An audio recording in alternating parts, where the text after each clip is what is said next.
добре дошли във втория ни подкаст в канала Футболкаст. Днеска ще говорим на едни доста интересни теми. Но, преди да започнем, не забравяйте да се абонирате за канала, да лайкнете, да шервате. Всичко позитивно, което ще допринесе за канала да върви нагоре. Нека да започнем. Първата тема днес, която ще говорим, ще бъде представена от Евгений и тя ще бъде за Европейското първенство по футбол. Може би нещо, което в момента грабва окото на всеки един зрител, който наблюдава нашия канал. Така че, Евгений, започвай. Здравейте от мен. Първото нещо, което искам да започна, Георги, ако можеш да отвори снимката, искам да започна колко чисто Румъния си тръгнаха от Германия и как чистачите завариха съблекалнята. Както виждате на вашите екрани, румънците показват, че Балканите не са просто едни глупав народ, който не може да си изчисти, както се случи един път и с нашия национален, но това е за друга тема. Виждаме как румънците са изчистили и това много ми грабна окото, ево на тях. Втората тема е, с колегите обсъдихме и направихме 11 играчи, най-добрите 11 от 8 на финалите, като ще започна с вратар, естествено, Руи Кошна. След това имаме на левия бек Кадил Глю от Турция, на десния Дъмфрис. В защитата имаме Демирал и Шлотербек. Това е нашата защита в халфовете. Имаме Фабиан Руис и Родри от Испания. След това на позицията атакуващ халф имаме Шави Симонс. Отляво имаме Нико Уилямс, отдясно Арда Гюлер и като на централен нападател Коди Гакпо. Мислим, че той направи един невероятен матч срещу...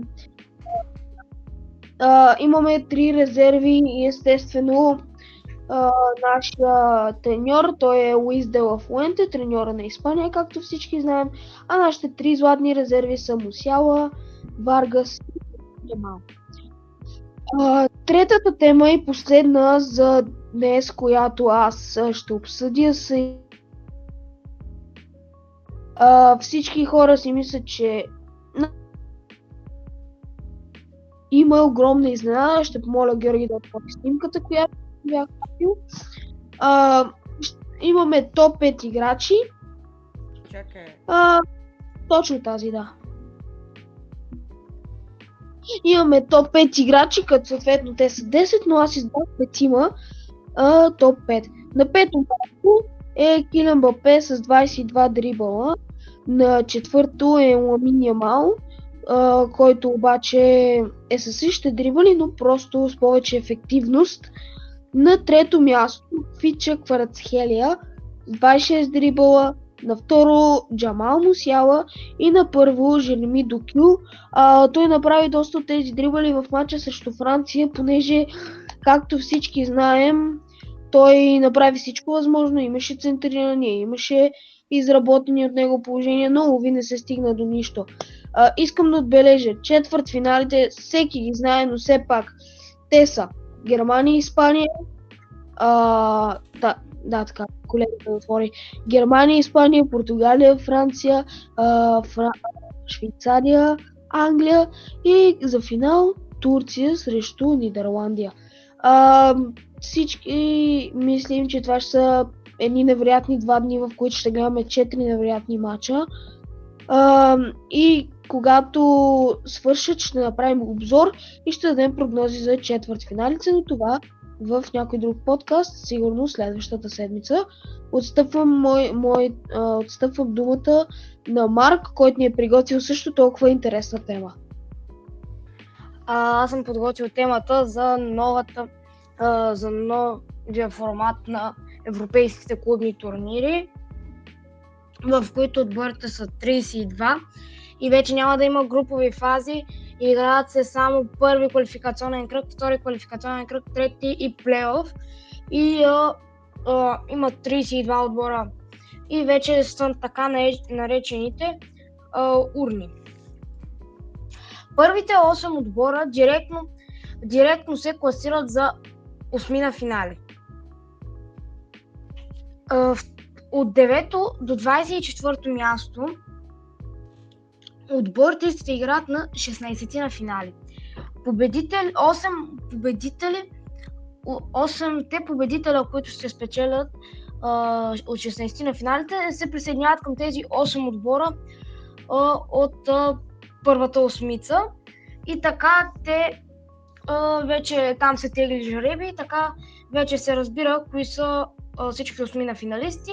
И тогава почват мачовете и така до края там вече осмина финал, четвърт финал и полуфинал няма такива размествания, както в групите.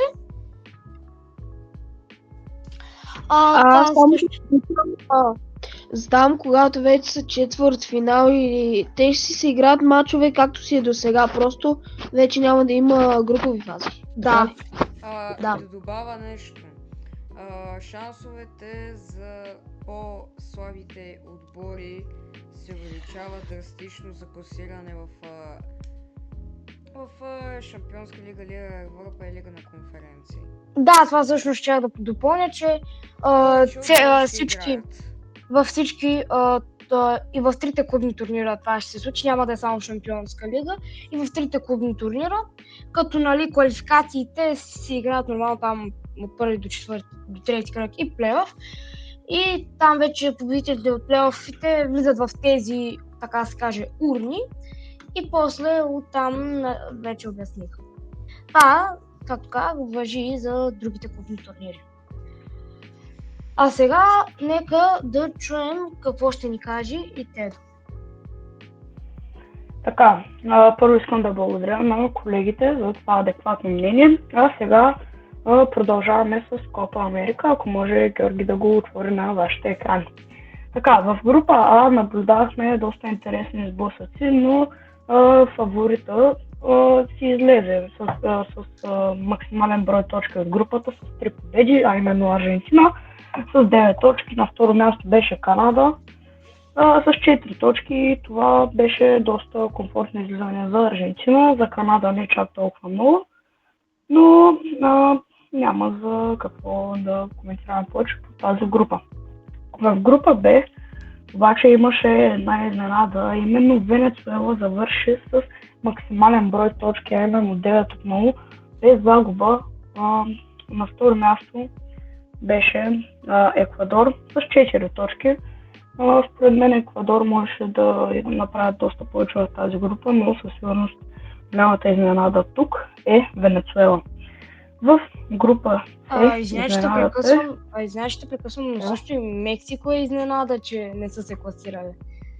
Да, но това вече е за съвсем друг подкаст, там си има и причини, които в момента все още няма как да кажем, освен че доста от стартовия състав на Мексико в момента отсъства и за това може би е толкова голямата изненада те да не се класират за напред. В група С изненадата я има отново, след като Уругвай записва 9 победи, а на второ място е Панама с 6 точки. Там имаме и български представител, но това също е за друг подкаст и това ще го оставя на колегите, защото те имат доста по-адекватно мнение по този въпрос, защото те гледат много повече български футбол, аз съм повече по чуждестранния. В група Д Колумбия и Бразилия излязаха. Колумбия с 7 точки, Бразилия с 5 точки. Всичко се реши в последния матч, което наистина отново е голяма изненада, че един от фаворитите е Бразилия, даже да не казвам втория отбор с най-големи шансове за победа.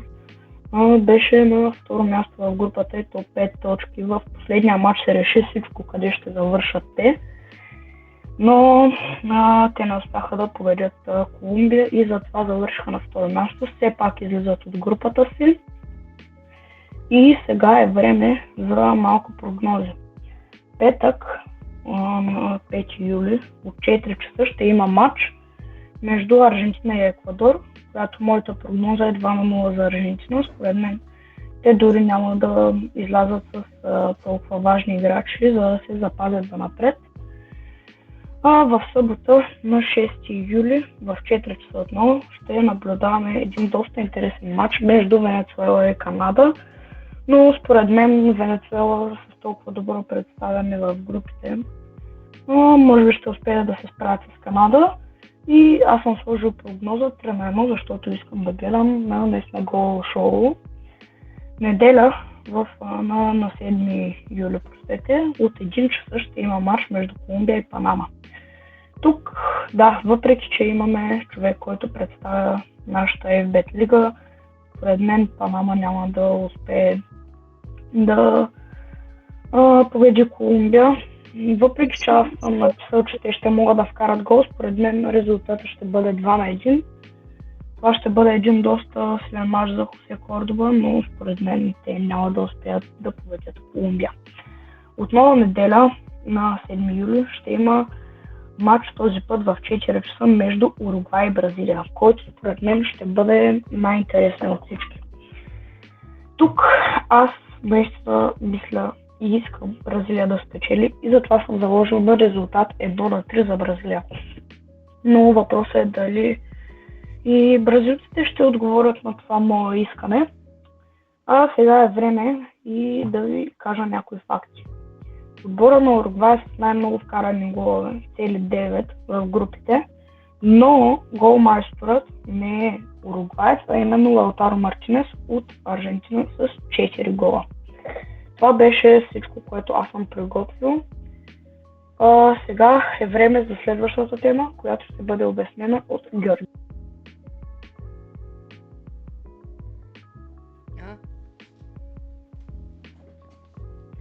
Време е за оценяване на екипи. Аха, това ще го отрежем. Така. Тук ще... Само да кажа, ще ги записваме и после ще ги качим като шортс. Добре. Да. Започваме. Само слушай, кажи откъде са предоставени снимките, за да знаят къде хората могат да ги видят. Така, снимките сме ги предоставили от официалните сайтове на отборите, така че да. Сега. Само да кажа, има и извинявай, да приказвам, но ако искате да намерите по-лесно, можете да намерите в Instagram, където може и да се абонирате за нашия канал. Да. Така. Първо аз ще си изкажа моето лично мнение за този екип. Така. Не ми много харесва този екип за този сезон. Миналия доста повече ми хареса. Според мен 6,5 от 10. Марк. Моето мнение е, че първо този екип много се повтаря от 2017, ако не се лъжа, сега тук малко ще объркам годините, може би. 2017, ако не се лъжа, екипа на Ливърпул също беше жълт спонсора. Nike тогава, мисля, че и тогава бяха техни спонсори. И емблемата също. New Balance беше тогава. Добре. Този екип много наподобява на 2017 екипа, така че това жълто толкова не се слива с червено, така че аз му давам 5,5 от 10. Добре. Евгений. Да, знам. Този екип, наистина, както Марк каза, наистина супер много наподобява, само спонсор е различен. Но аз бих му дал една солидна шестица. Не ми харесва много, но не е толкова лош. Ще дам 6 на аз. Така, както казаха колегите, на един доста емблематичен екип за Ливърпул. Почти всяка година е такъв, само че с по-различни цветове на емблемата и на спонсора.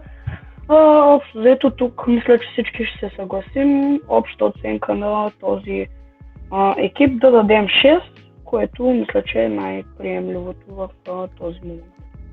Така че гласувайте каква оценка ще дадем. Аз си казах 6,5. Така. Имаме 6,5, обща оценка 6. Да. Добре, пиша 6. Така, дами и Ясно. господа, започваме с новият екип на Манчестър Юнайтед. Може да започна като фен на Манчестър Юнайтед, ако не е проблем. Добре. Извинявам, че вземам реда на Марк, но този екип... съжалявам. Този екип ми вдъхва едно такова доверие, че той сезон на Манчестър Юнайтед може да бъде по-добър. Харесва ми самите бели стрелки, нали, линейки по-скоро на Adidas, които са много хубави отгоре на раменете. И най-вече спонсора е някакси много добре поставен, цветове са супер. И аз на този екип ще му дам 9,5 от 10. Добре. Така, този екип за Adidas, може би да кажа, това е доста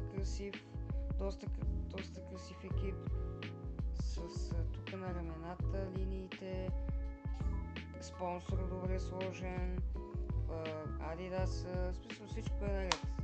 Но, според мен, екипът от миналия сезон е по-хубав от този, затова ще му дам една твърда 8. Ами, моето мнение е, че първо, много често Adidas правят такива екипи. Миналия сезон така беше и с Реал Мадрид. Винаги тези ленти отгоре в екипите на Adidas, това винаги много, повечето пъти е така. Иначе като цяло много свеж екип, много ме кефи спонсора, който е по средата на тениската Snapdragon и това тяхното лого. Така че аз бих дала една стабилна 9 на този екип. Много е свеж и дано донесе успех на Man United и аз като техен привърженик. След тези добри думи за този екип, аз обаче доста ми е обикновен този екип. Виждали сме прекалено много отбори вече да играят с такъв екип, както и Манчестър Юнайтед. Мога да кажа, че наистина Adidas лентите отгоре, те са си всяка година на почти всеки отбор, който е със спонсор на Adidas. Да, спонсор е хубаво сложен, но просто не е малко обикновен и заради повтарянето аз ще му дам 7 от 10. Добре, дами и господа, преминаваме към... Обща оценка 8,2. 8,2. Следващият екип на Слагам 8. Борусия. Не се вижда много, но може да дадем оценка. Така, този екип бих казал, че е доста добре и като цяло стандартен за Борусия Дортмунд, за Пума също така, така че според мен аз давам една 8,5 от 10. Марк. Ами първо, както винаги, Борусия Дортмунд все пак са си жълто-черен отбор, така че няма как тези два цвята да не присъстват в екипа. Да, малко тези ръкави, деца черните, малко, но не ми харесва толкова, колкото примерно да има някъде по средата нещо черно, както има на този екип. Затова аз може би ще му дам 6,5 от 10. Добре, Евгений. Да, 6,5 от 10, Марк, както каза, е доста добра оценка за този екип. Аз обаче съм на друго мнение. Не, че ще дам някаква по-висока оценка, но този екип доста ми допада, поради целта, че в смисъл, черните ръкави, както Марк спомена, ме радват много, защото си отиват с късите гащи, но наистина всяка година виждаме едно и също и няма различен дизайн. Аз ще дам 7,9, 6,9.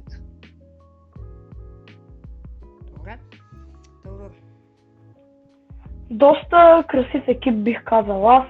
Тези екипи винаги са ми допадали, особено когато са за Борусия Дортмунд. Наистина доста привлекателен екип с доста добри линии, спонсора. Винаги е сложен както трябва в средата, с доста изпъкнали цветове, които го правят да се вижда повече, така че този екип на мен ми харесва. Аз бих казал 8,5 от 10. Добре. Дами и господа. Обща оценка 8. 7,5 може би. Добре. Да. И в момента отиваме на един от, за мен, доста хубави екипи на Байер Мюнхен. Тук може би ще дам 9 от 10, тъй като доста хубав, уникален екип е направен. Единственото нещо, което не ми харесва, че е специалийните, спонсора, логото и самия генерален спонсор по средата. Те искат да се черни, ако беше бял. Може би ще да е по-хубаво, но ще му дам 9 от 10. Марк. Ами аз съм на същото мнение като Георги, само искам да допълня, че спонсорът, ако беше сложено малко по-надолу, ще да първо да изгледа по-хубаво, защото така е много пренатъпкано. Иначе аз бих дал на екипа 9,5 от 10, много хубав екип. Генът. Аз наистина този екип много ми допада. Със сигурност това черно и червено винаги е било добра комбинация. Не мога да кажа, че това е грозен екип и аз ще му дам 10 от 10. Аз бих си купил такъв екип, много ми харесва. Добре, Теодор. Доста красив екип, отново те са заложили на стандартното, този път без белите линии по него. Наистина спонсора е прекалено нагоре, но това за мен не би трябвало да отнеме точки, въпреки че отдолу седи по-празно. Аз все пак бих дал на този екип 10 от 10, наистина доста красив екип с доста хубави цветове. Значи цялата оценка общо е някъде 9,5, защото аз дах 9,5, Георги 9. Този път ще оценяваме доста екипи. Започваме с Галата Само да се... питам, Тедо, ти ли записваш ли точките? Това ще окъта. Ами аз в момента съм ги записал, тъй че ако искате, аз мога. Записвай, защото аз нямам повече място. Добре. Добре, дами и господа, Галата Сарай. Галата Сарай този сезон смениха от Nike към Puma. Според мен този екип изобщо ми харесва. Ще му дам 6 от 10, защото когато Nike бяха с Галата Сарай, правиха уникални екипи, както бяха миналия сезон. Ами моето мнение е, че първо това разделение между двете части е много по-гадно, отколкото примерно миналите сезони, като беше с лято. Тогава беше много по-хубаво. Това черно, което е просто по средата и то изобщо от никъде не ми се връзва. Така че аз бих дал на екипа 3 от 10. Евгений. Аз този екип харесвам Галата Сарай като отбор, но наистина този екип не ми вдъхва много. Не е красив. Дори не знам, ако се загледате в жълтата страна, оранжевата, каква е тази черна линия там, защо е там. Не мога да си обясня. Дори спонсора можеше, ако беше черен, една идея по-добре можеше да стане, но ето, че Галата Сарай тази година не направиха най-обещаващия екип и аз ще му дам 4 от 10. Теодор. За мен този екип не разочарова, на мен не допада такъв стил екипи. Тази линия наистина по средата черната. Да, можеше да я няма, но все пак това не мисля, че ще попречи да дам екипа една седмица. Иначе обща оценка петица. Горе-долу, защото аз съм дал. Да. Аз съм дал 3. Следващото е тениската на Порто. Така. На по-слабите отбори някои екипи изобщо не ми допадат. Да, добре за Порто, цветовете са добре подбрани, обаче тези линии вече в съвременно време си прича, че се едно е стара тениска от 20 век, така че му давам 4 от 10. Аз пък точно ще опровергая Георги, този екип. Първо, много хубаво стои жълтичкото New Balance върху белите ленти. Това е първото, което много ми харесва. Второто, което е, да, тези линии малко по-старомодни ми издържат, но така са направени вътре, това синьо, вътре са има някакви неща и това е много, много хубав дизайн, така че аз бих дал едно стабилно 8,5 от 10. Аз наистина този екип ми допада. Наистина малко старичък изглежда. Много ми харесва козирката, логото, как е поставено и вътре в синьото, как има наистина като някакви петна. Но вие казахте, че леко старомодно, но не забравяме екип на Левски, който буквално е преправен от техен доста стар екип. И затова аз му давам 8 от 10 на този екип. Добре, Теодор. Този екип наистина е доста красив за мен, така че да, общо взето обикновените цветове на Порто, синьо-бяло с доста красиви петна, които си ходят перфектно с цветовете. Този спонсор обаче в жълто е направен, да, за да се вижда повече, но според мен жълто не е точният цвят, който да се личи повече, така че аз бих дал на този екип 8,5 от 10. Добре. Значи средна оценка някъде 7, защото Георги дава 4. Да. Следващият екип е на Бенфика. Така, харесва ми екипа. Последните сезони екипите на Бенфика доста ми харесват. Това червено с спонсорът, нещата. Трябваше спонсорът Emirates да е малко по-надолу, защото, както Марк каза при Байер Мюнхен същото, че е много съвкупност същата. Обаче това бяло нещо не ми хареса тук, но все пак екипът е доста свеж и ще му дам 8,5 от 10. Ами аз... Да, наистина този спонсор Emirates трябваше една идея по-надолу да е така, и ако се загледаш малко Adidas и Бенфика баджа не са на едно смисъл не са на една лента, така че това също, но това е по-древен кусур, така че също така какъвто беше и на Man United екипа, аз стабилно давам една девятка.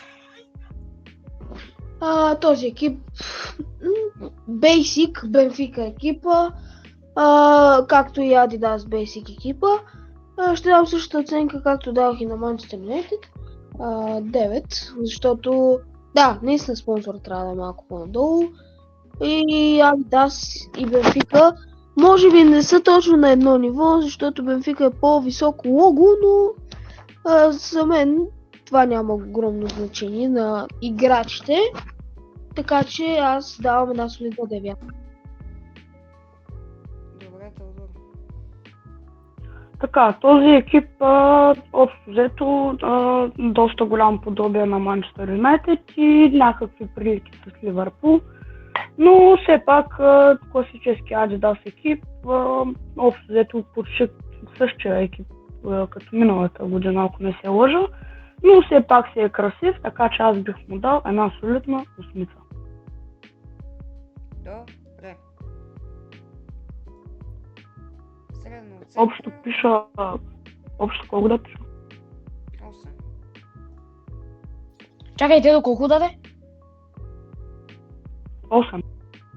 Добре, средна оценка 8. 8,5 може би. Екипът на Айнтрахт Франкфурт. Така. Веднага забелязвам забележка. В логото никъде няма черен, както забелязвате.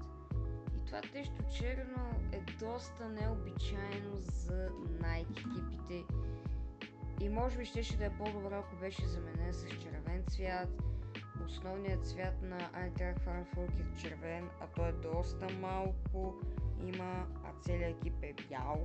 Така че според мен може би един червен цвят тук може би ще да е по-хубаво за него.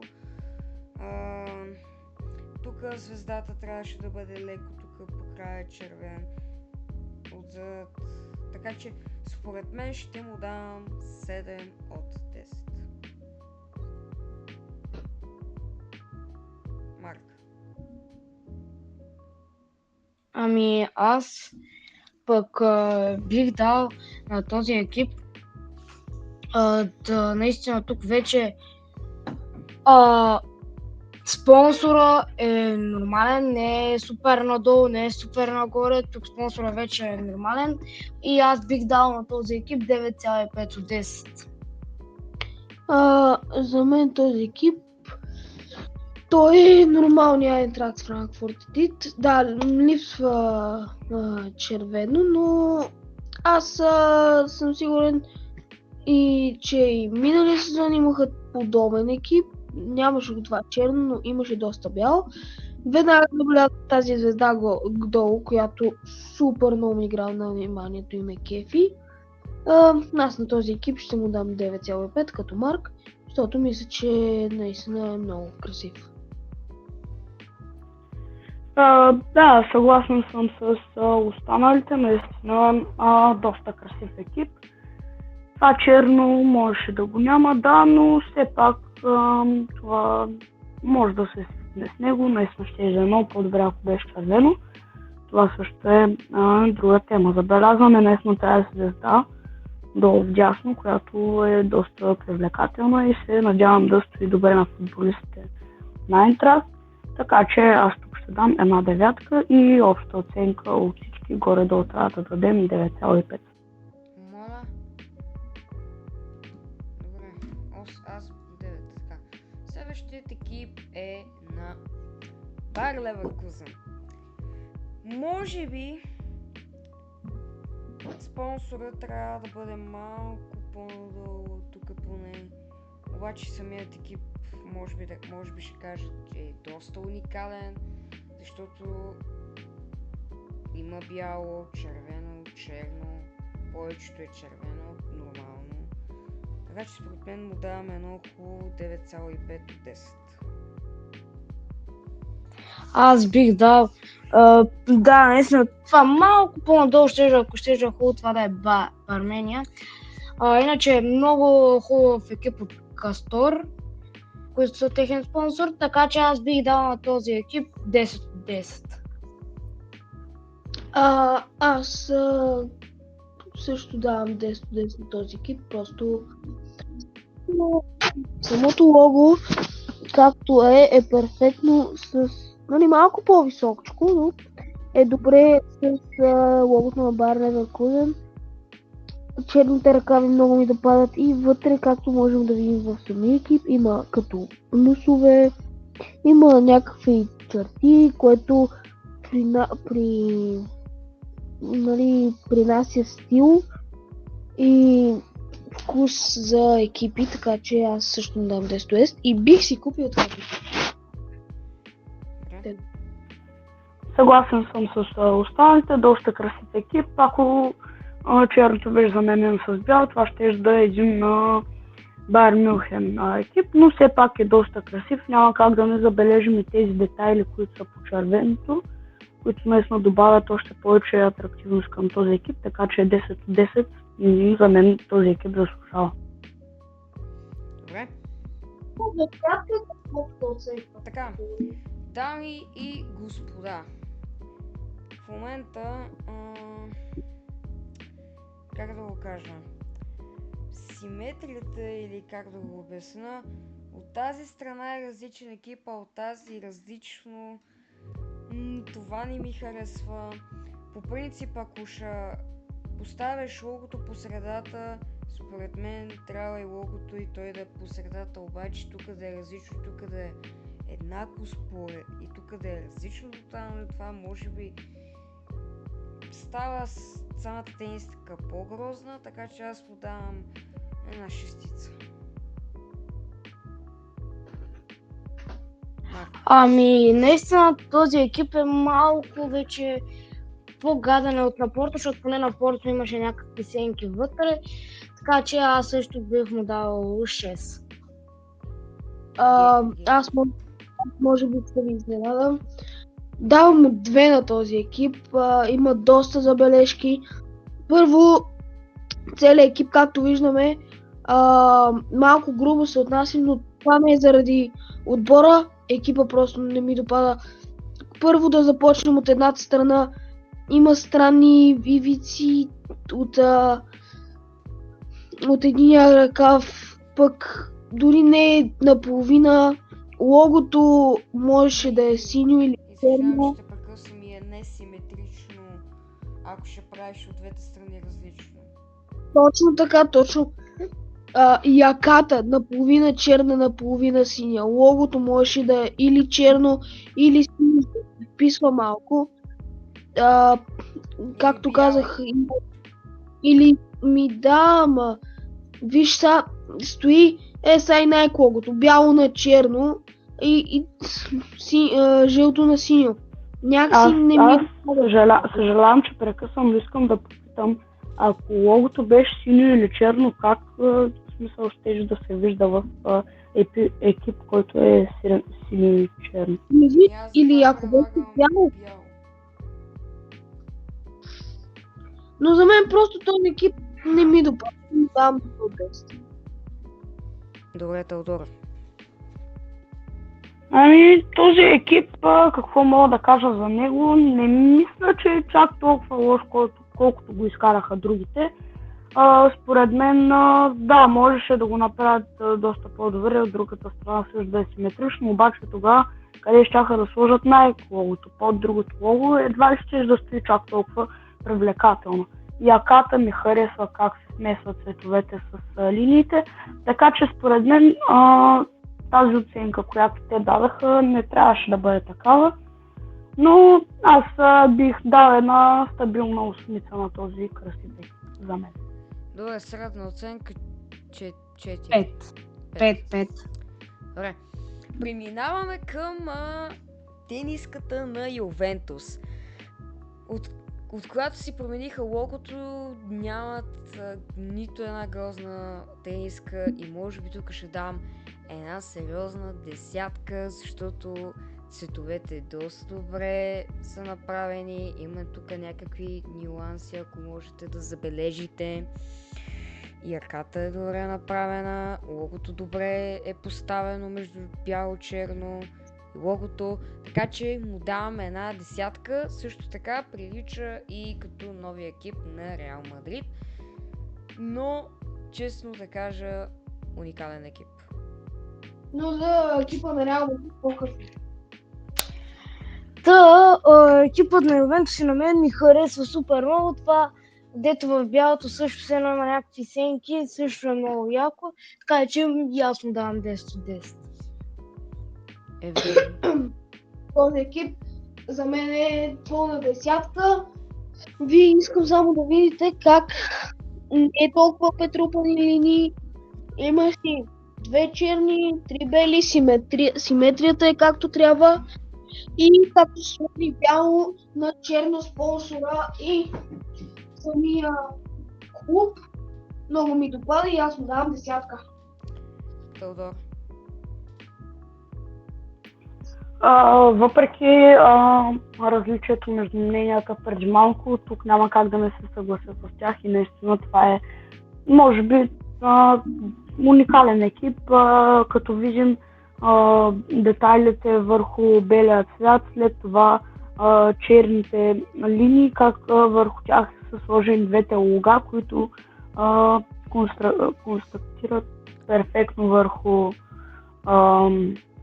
черния фон, така че аз наистина бих дал 10 от 10 тук. Може би това ще бъде печелившия екип за най-висока Да. оценка, средна 10. Сред. Няма Да. какво да го бие. Следващия екип е на Тоттъм. Няма какво толкова специално да кажем за Тоттъм, една нормална тениска. Обаче по дяволите в тяхното лого няма карам червено, а са изкарали червено. Не знам защо така, освен синото го бяха направили. Тук накрая ето тези тук линейки изобщо не ми харесват.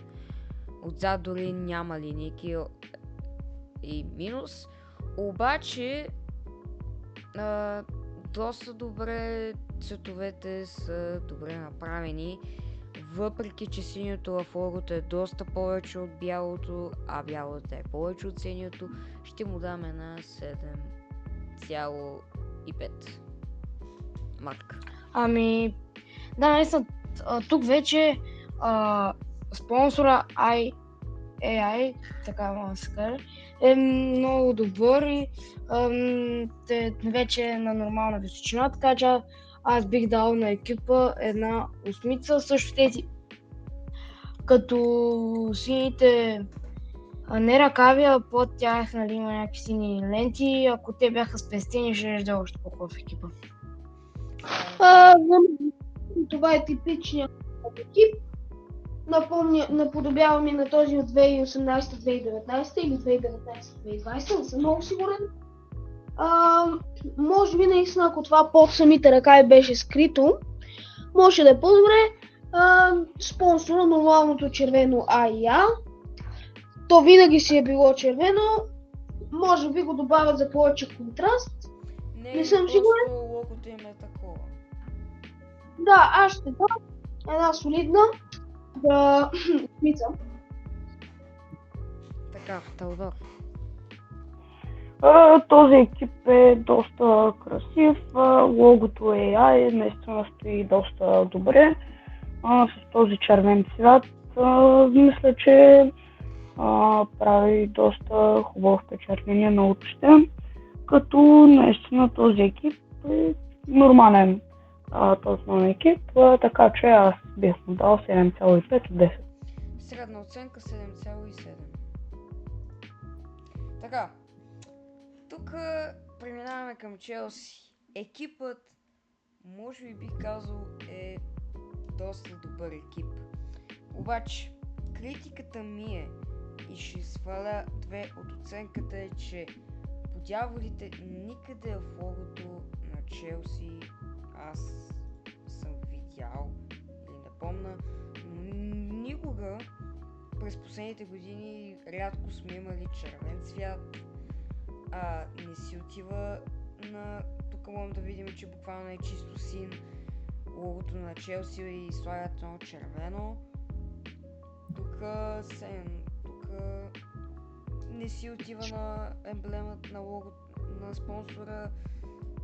Тук на тия ленти ще му дам 7,8. Аз давам този екип на Челси, мен ми хареса както и миналата година, но миналата година беше с зелено вместо това червено, така че аз бих дал 8,5 от 10 на екипа. Аз ще ви изненадам. 11 от 10 за мен. Този екип, да, миналата година зеленото повече ходеше, но със сигурност тези нюанси в самия екип много ми харесват. Ако не може 11-10, съответно 10-10, но просто и тук, ако се загледате в най-логото, как се допада една капчица от Nike, просто много ми допада този екип. Тодор. Този екип, не знам дали останалите участници в подкаста знаят, но доста харесвам такива екипи, така че този екип, ако можеш чак да му дам 100 от 10, но тук оценяваме само до 10, така че аз ще му дам 10 от 10, като Средна оценка това 8,8. според мен е доста красив екип. Да. Да. Добре. Преминаваме към следващият екип на Арсенал. Тук вече виждаме, че оригиналното лого си тръгна и оставиха едно черешово топче. В логото на Арсенал, само да отворим. Не знам дали има синьо в логото. Има. То може и да е. Има синьо. Може би, защото преди си мислех как в Арсенал ще има син цвят, а реално са имали. Този екип доста ми харесва и ще му поставя 9 от 10, защото, както казах, на повече от екипите спонсора трябва по ябълите да е поне в средата на екип. И му давам 9. Аз му давам пък първо това бяло отстрани толкова не ме кефи, ако беше разменено с червеното, може би ще да е по-яко, така че аз бих му дал 7 от 10. Аз му давам солидното 9,9. Поради самия факт, че буквално спонсора е опрян почти до Adidas логото и до черешовото топче. Много ми харесва черешовото топче. Това е който наистина много ми допада. Може би наистина това бяло може да или червено, но на това имаме... Знаеш, ще прекъсвам, но също искам да добавя, че това новото, нали, то не че е ново лого, просто как са заменили логото с това гюле, много повече ме кефи. Мен оригиналното ме кефи повече. Типичните Adidas стрелки горе, които са в синьо, което ми допада, така че аз му давам едно солидно 9,9. Добре. Теодор. За артилеристите имат доста красив екип. С това синьо отстрани обаче, според мен не са успели да завържат цветовете, така че аз бих казал 9 от 10 е страхотно за тях. Средна оценка 8,5 заради седмицата на Марк. Така, преминаваме, може би тук ще дам една добра висока оценка. Това ще бъде новия екип на Манчестър Сити и ще дам 10 от 10. Екипа си е старомоден на Манчестър Сити от години насам с Puma логото, обаче самите тук на ръкавите, на ръката, в смисъл някакви числа пишат, не знаем какви са, но доста добре си допада на екипа и аз ще му дам една сериозна десятка. Ами аз точно пък ще опровергая Георги, защото тези числа, ако не са с 16 или нещо такова, изобщо не ми харесват как са сложени в екипа. Това тъмно синьо просто изобщо не се връзва на светлото синьо на Man City. Също на яката и там не ми харесва, така че аз бих дал 7,5 от 10 на екипа на Man City. За мен това е типично Манчестър Сити екип. Единствената промяна обаче в него са козирката и логото. Единствената, нали, това е голямата промяна. Обаче също така ръкавите спонсор Etihad Airways са си добре съставено, но мога да кажа. И мисля, че това е един много добър екип и ще му дам 8 от 10. Тодор. Това е доста красив екип, който на мен доста ми допада. Аз ще му дам 10 от 10. Средна оценка 8,7. Така, приключихме с екипите. Чай бе, имаме на Милан, имаме на Барса, имаме на Реал. Нагоре. Надолу!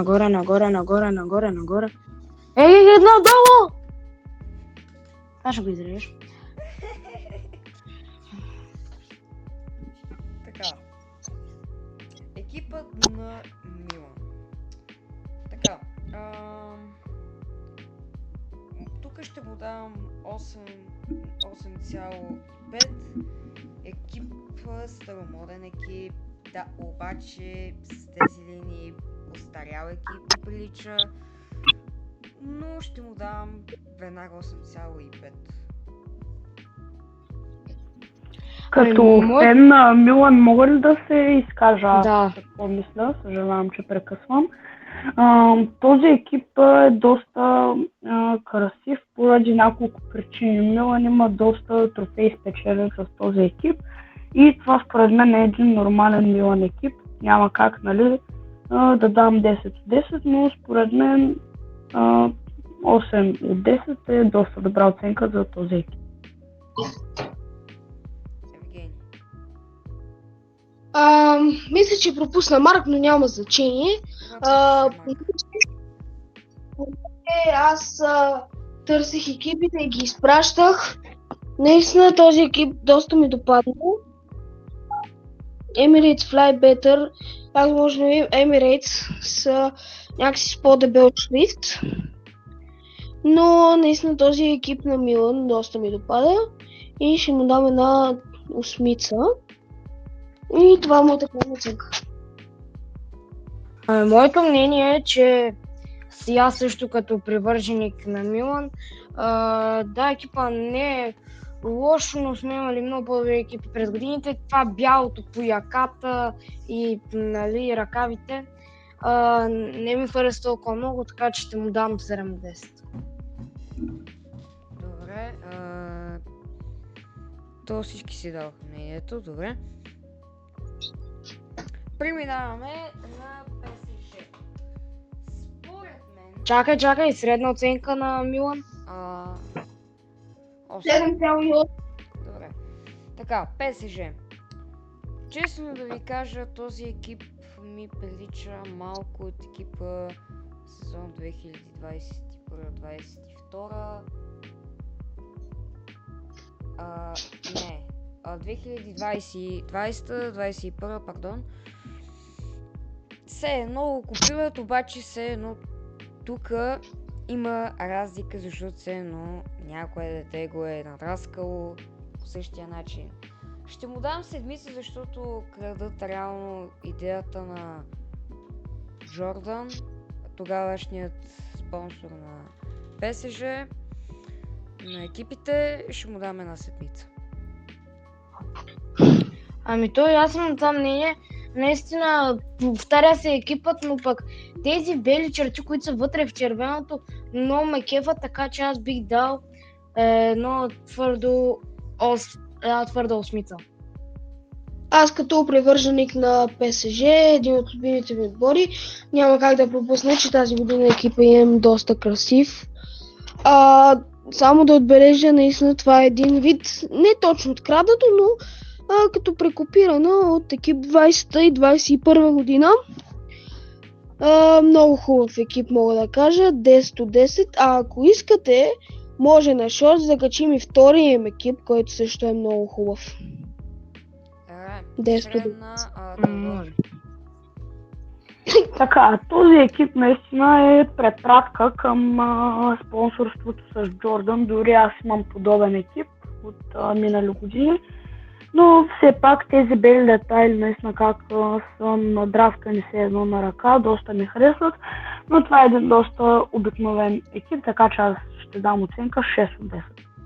Средна оценка 7,5. преминаваме към следващия екип на Реал Мадрид. Веднага 10 от 10. Не, ще му дам 9, тъй като, както казах, на доста забележки на някои от екипите спонсора просто трябва да е надолу.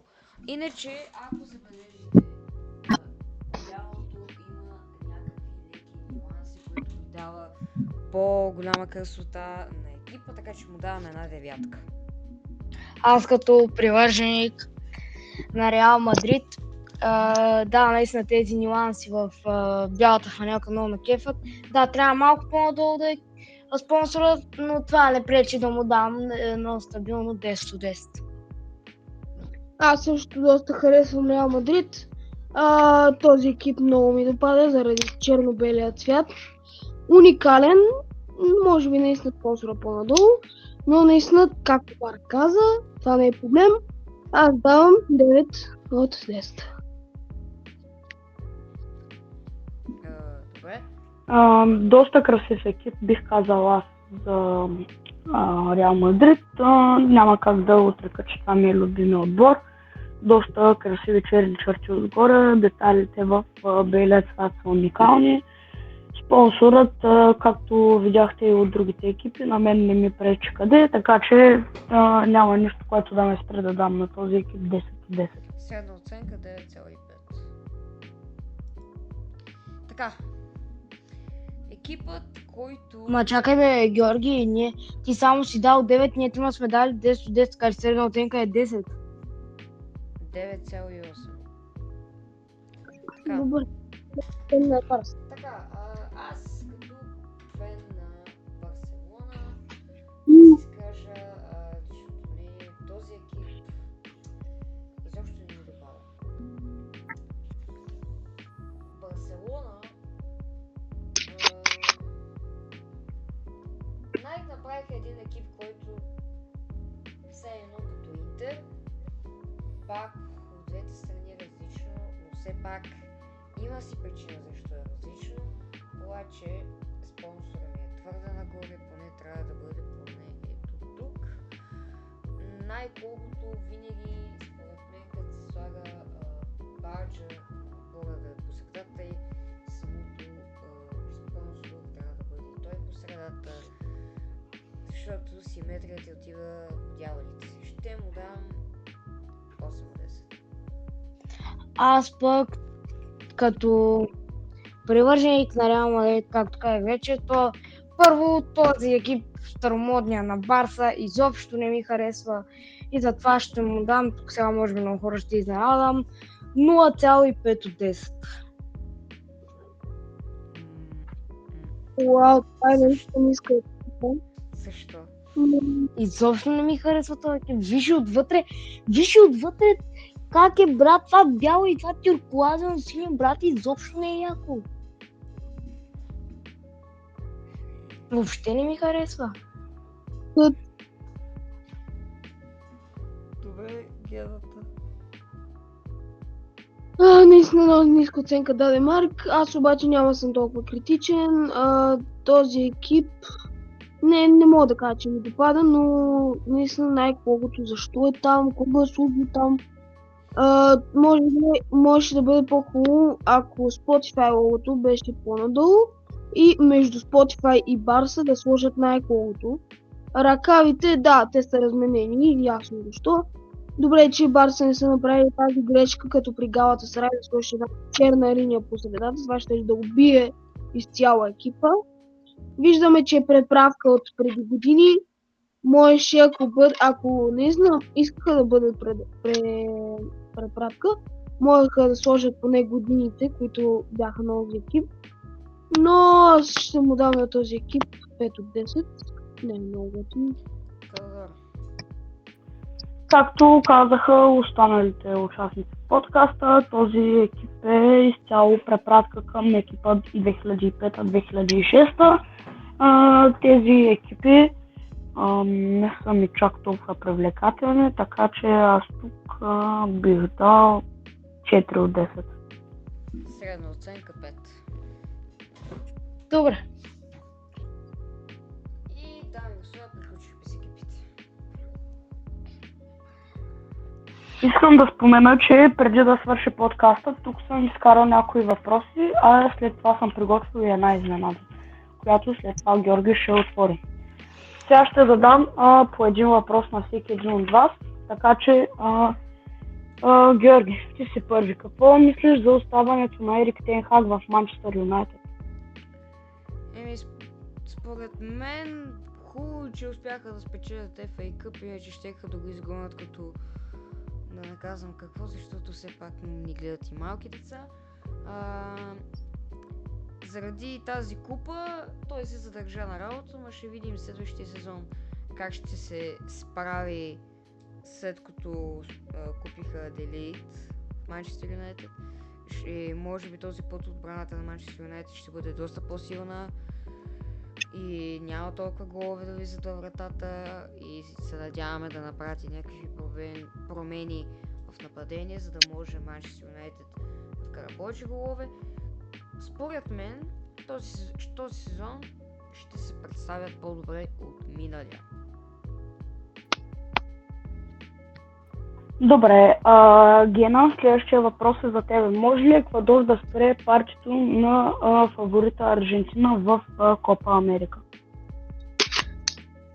Еквадор. Отбор, който беше на световното през 2022 година. Видяхме разгромната победа в първия матч срещу Катар. Домакините тогава, сега обаче в момента, понеже аз съм харесвам Бразилия, пък знам, че Бразилия и Аржентина са един вид като Барса и Реал, нали?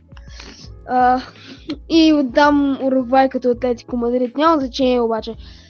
Сега, искам да кажа, че Еквадор според мен няма да успее да спре партито, както ти каза, на аржентинците, на галчовците,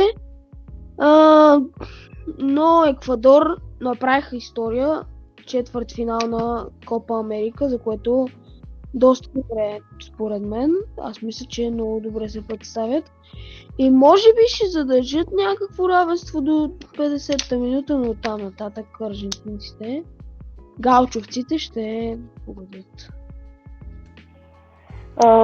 Да, но аз искам да добавя, че тази история не мисля, че се случва за първи път, защото когато излезеш от групите в Копа Америка, ти директно си на четвъртфинал, защото има само 4 групи, ако не се лъжа. Да, точно така. Което не мисля, че е недостижимо. Правили са го и друг път, но сега следващия въпрос е за Марк. Какво мислиш за оставането на Антонио Пинтус в Реал Мадрид? За хората, които не са запознати, съжалявам, че прекъсвам, това е фитнес треньора на Реал Мадрид. Понеже сме имали успехи с него, това явно ще се отрази добре на Реал Мадрид и дано и следващата година, аз като техен привърженик пак казвам, дано и следващата година спечели Шампионска лига. Добре, доста добро мнение. А сега ще се разделим на два отбора, аз и Марк срещу Евгений и Георги, и ще си направим едно състезание, което съм пратил на Георги.